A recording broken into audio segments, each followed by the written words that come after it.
When you look at the stats, Canada is still the first of all G7 countries having the most number of Muslims killed due to Islamophobia over the last 5 years. And that just shows how much of an issue this is in Canada.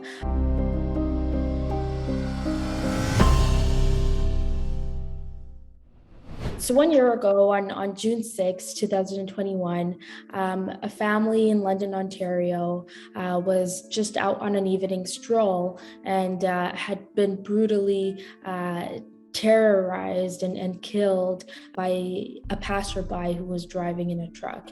Very soon after the attack, the Prime Minister, Chief Police Officer, and other politicians across Canada had marked this as a terrorist incident. However, there's still so much more that needs to be done now, 1 year later.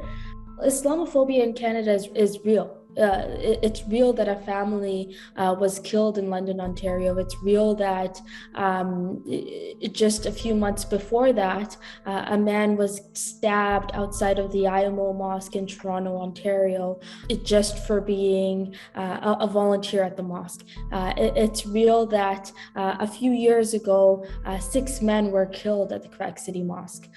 These attacks keep happening and they need to stop. Enough is enough. And that's what we've been calling for. So in the last year, we have seen some positive steps taken. However, there's still so much more that needs to happen. And that's why we continue to call for change, whether it's to combat online hate or whether it's to combat the notorious Bill 21 that's still in existence today.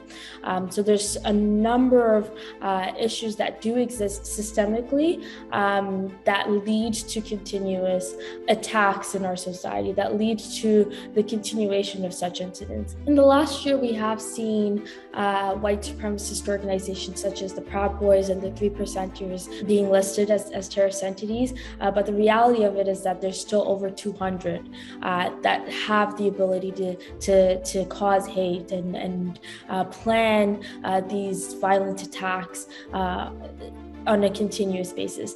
We've seen the relationship between white supremacist groups and the attack that has happened in Quebec City. We've seen the correlation between white supremacist groups and the attack that happened in London.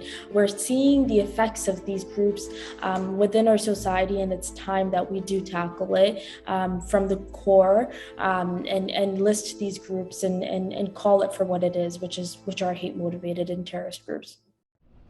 The Afzaal family in London was targeted because of their Muslim faith. Worshippers in Sainte-Foy were killed at prayer. Mohammed Aslam Zafis was murdered at a mosque in Toronto. Black Muslim women in Edmonton have been violently attacked, and people across the country have faced insults, threats, and violence. The list. I think over the years, individuals have started to feel this sense of fear, this sense of anxiety. We've seen a number of attacks happen, including at mosques and at public places, including a number of attacks that have happened on Albertan Muslim women who have just been walking across the street. So that just shows that individuals are worried for their safety. They're worried to peacefully worship at the mosques or even peacefully take a stroll at a park.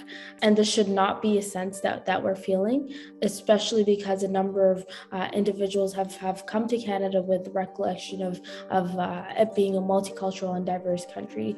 And to think that in a place like this, we're continuing to be targeted, we're continuing to be attacked. It's time that we see more done at the level of government and at all levels of government, including the federal, provincial, and municipal levels, to ensure that these attacks no longer happen. But when you look at the stats, Canada is still the first of all G7 countries at having the most number of Muslims killed due to Islamophobia over the last 5 years. And that just shows how much of an issue this is in Canada. To think that we're leading all G7 countries at the number of hate attacks that have happened in the last 5 years, and to still be patting ourselves on the back is not where we should be, and is not where where us as a country that is known for its multiculturalism and a country that is known for its diversity should be and should be proud of. We need to step aside and step aside from our ego and show the true colors of what we're facing here and to tackle it for what it is, because enough is enough, and we can't see more lives lost due to hate and Islamophobia.